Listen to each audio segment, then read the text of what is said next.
Welcome back everybody to the Sex Show 24/7. This is Season 2, Episode 8 of Girl Meets World, entitled Girl Meets Hurricane. So, let's get right into it. Alright guys, now this episode was an episode that I was really anticipating, but at the same time I wasn't, because I had this feeling that, they're going to go this way in the storyline, and I didn't know if I was okay with it. I don't know if I'm still okay with it, but with that being said, I did really enjoy this episode. A lot of great callbacks, a lot of great moments, just a lot of great character, development. Now, we're going in the story where, Maya and, Shawn, they're really getting close and stuff. Like, he's helping her out. He's giving her great advice, that fatherly advice that she's always wanted. Like, being there, like, just really kind of stepping up his, the fatherly aspect up really good. So, the mom, Maya's mom sees this and she's really okay with it, but she sees like, okay, Shawn, like, I understand that you care for Maya, but at the same time, don't give her this false hope, and put it on me, and like, you don't have to force yourself to like me just so you can like Maya's stuff. And Shawn's kind of taken aback by it, because he doesn't know where all this this anger is coming from, all these questions, and just all this animosity towards him is coming from Maya's mom. And you understand Maya's mom's point of view, because she's been hurt before. She doesn't want to like put herself out there and get rejected by Shawn, and Shawn's been hurt before, and he doesn't know if he wants to put himself out there, and he doesn't know if he wants to really commit to like a relationship after Angela. And that brings up a whole lot of great moments in this episode. Now, the moment that a lot of us who've been with like the Boy Meets World universe for a long time has been waiting for that moment ever since she left Shawn, is the return of Angela. And you get that return like late in the episode, which I don't really like that it was just late in the episode, so she didn't get that much time with Shawn. But the time she did get, it was great to see her. She's always been beautiful, and it was weird because she was like the oldest person in the show, and she still looks the youngest out of all of them. Just great moments, like her talking to Shawn, because her and Shawn had a great connection, had a great bond. It just didn't work out in their favor. Shawn always had this big dream that him and Angelo were going to be like the Corey and the Topanga, but that never really panned out. So she comes to Shawn, with this advice, seeking help, because she wants, or her husband, we find out that she is married, her husband wants her to have kids. She doesn't know if she's ready for it. And Shawn's kind of going through the same thing, where he doesn't know if he wants to be a father, and he's dealing with this whole Maya thing. So he gives a good advice, and she gives Shawn good advice. Tell him like, yo, it didn't work out for us, and maybe that's a good thing, because it's somebody out here.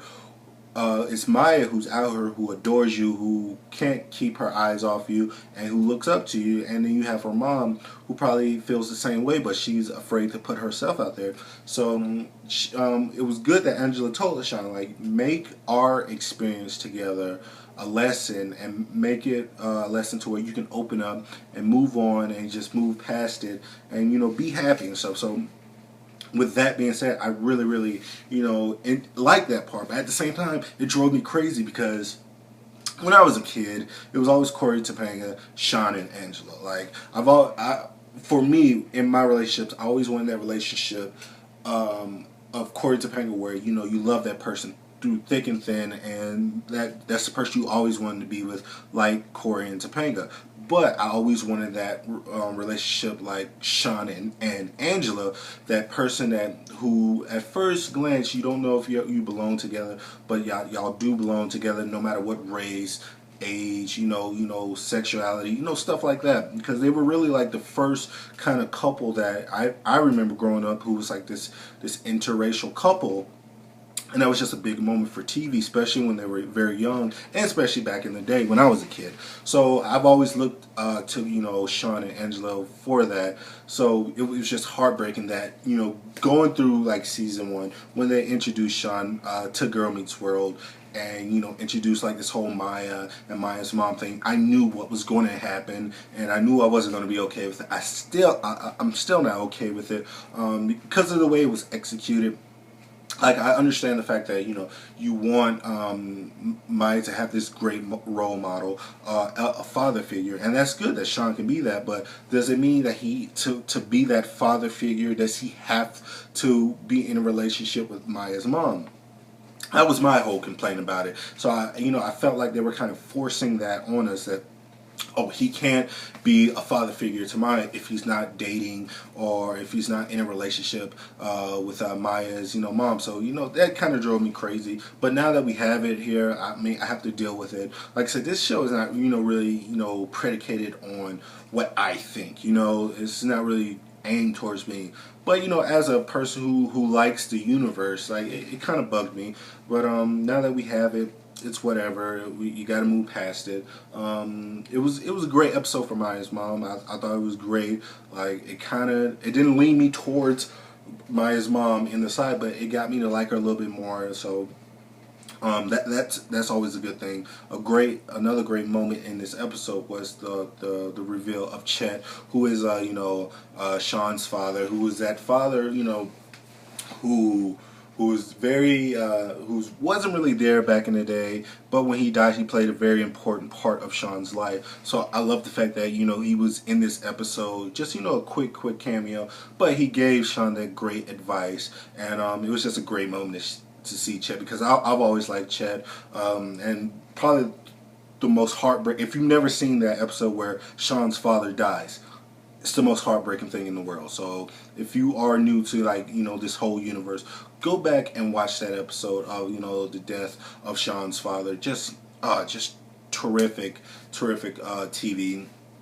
But yeah, like I said, overall it was a good episode. A lot of things that kind of bugged me. Another thing that really bugged me, you have Angela there. It was great that she got to talk to Corey a little bit. Where's Topanga in this whole thing? They're best friends. Like, where was Topanga in this whole thing when Angela was there? Like, that bugged the mess out of me. Like, it bugged me that Angela was not. That Topanga was not there when Angela was there, because Topanga and Angela are the Corey and Shawn of the female. So it was just weird that Topanga was not there. Obviously, this is a 30-minute show, but I just felt like Topanga could have been there. Like, it was her coffee shop that they were in, so why wasn't she there? So just that. But overall, what you guys think of this episode? Please like this video, comment, subscribe, tell me what you thought. And as always, this is the Cirque Show 24/7.